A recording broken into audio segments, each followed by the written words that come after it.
Now, dear student, chapter number 6, work, energy, and power, and topics which we want to discuss here: elastic collision in one dimension, perfectly elastic collision in two dimension also.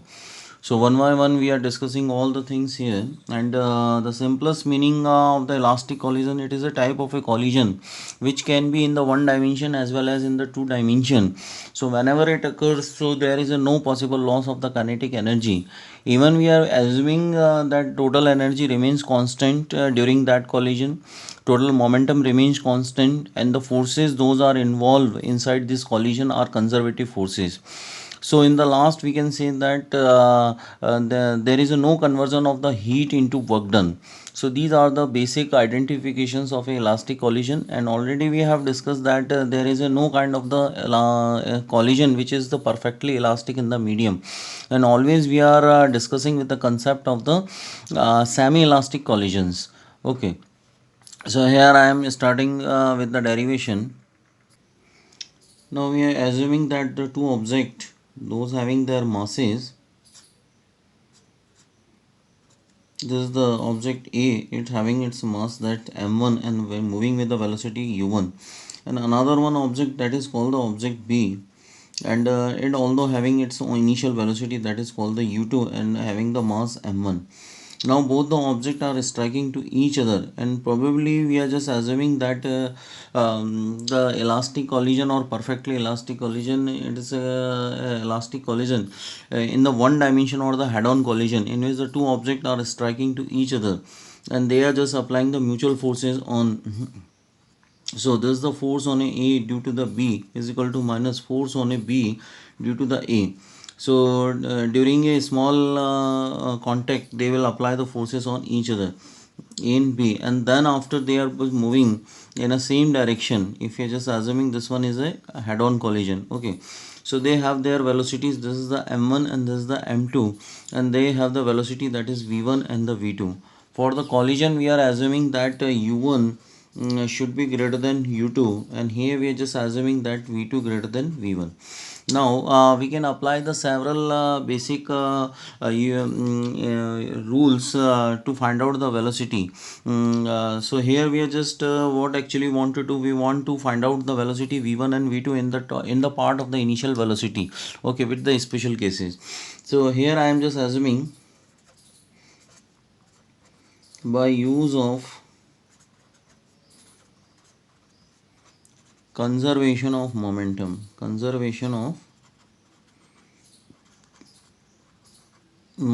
So easily we can say that m1 u1 plus m2 u2 is equal to m1 v1 plus m2 v2, and we are just as finding that u1 minus u1 minus v1 here, that is equal to m2 v2 minus u2. So this is the one of the general base equation we have formed here.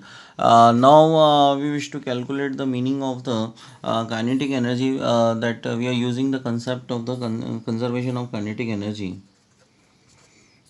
by use of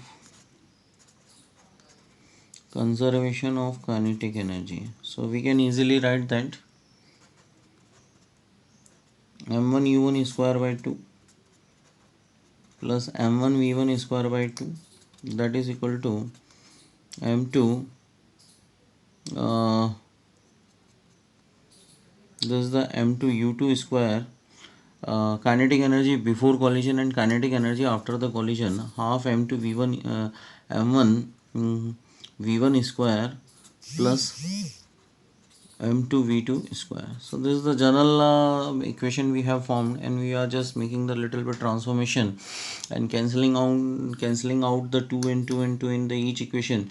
So finalize we are just getting that m1 u1 square minus v1 square. By taking the common, here we can assume that m2 v2 square minus v1 of u2 square. Okay, so this is the general equation number 2, and further we are just opening the whole square, a square minus b square in the equation number 2, and we are just getting the simplification. Now this is the conversion of the equation number 3 in the part of m1 u1 minus v1 and bracket u1 plus v1 is equal to m2 v2 minus u2 and the v2 plus u2.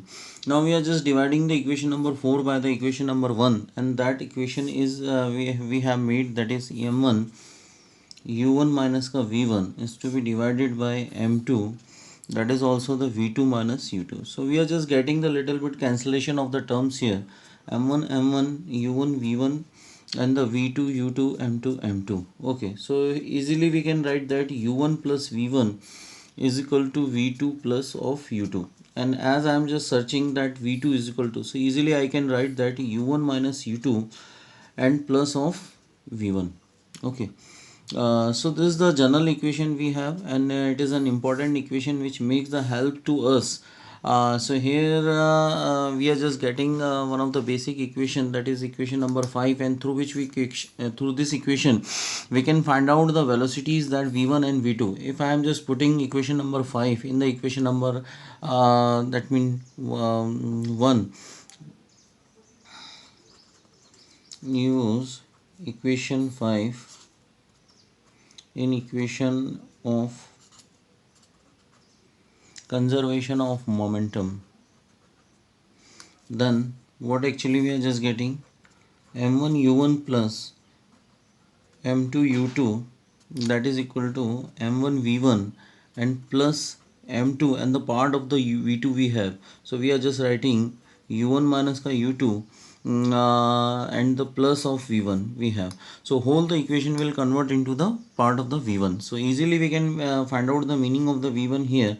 So whenever we are just getting the v1, so we can write, so here we are just getting the meaning of the V1 in the part of the M1, M2 and the U2, U1 and U2.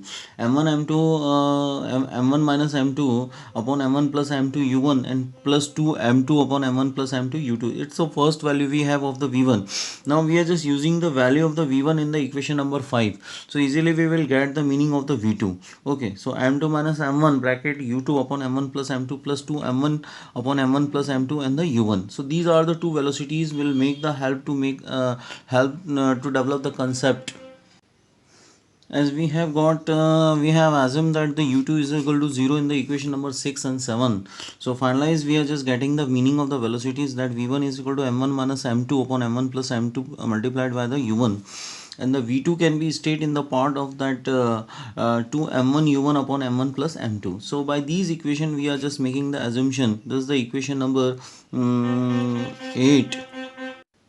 Now here we have got the meaning of the equation number 8, the 8 and the 9. Now we are discussing the special cases. The m1 is equal to m2 is equal to m. So here we are just keeping the meaning. So we are just getting the v1 is equal to 0 and the v2 is equal to in the part of the u1. So here we can simply say that if the two objects in the elastic collision and colliding with each other, as the second object is at rest and the first object is moving with its own velocity, so it will strike to the another object, so the first object will come into the rest condition and the second object will move with the velocities of the initial object. Okay, so this is the fundamental that mean statement about this case. Okay, now the case number second. Here we are just assuming either m2 greater than m1 or m1 less than m2. So first I am just assuming that m2 greater than m1. Now here I am also just saying that m2 is greater than m1. So I am neglecting the meaning of the m1 in the equations number 8 and the 9. So what actually I am just getting that m2 is the very much heavier. Okay, so whenever I am utilizing this one, so simply I'll neglect and it comes minus u1, and the v2 is we have that is 0.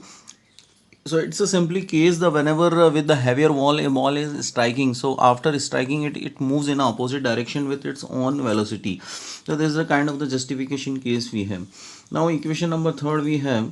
Now we are just assuming that m1 is greater than compared to the m2. So what we are just getting that v1 is nothing but we are just neglecting the meaning of the m1. So v1 is equal to u1 comes in the part of that, and the v2 what about the v2, it also comes in the sense that 2 times of the u1 we have. Okay, as we are just neglecting the m2, so it comes that 2 times of the velocity of the initial, that is initial object, that is called the 2u1.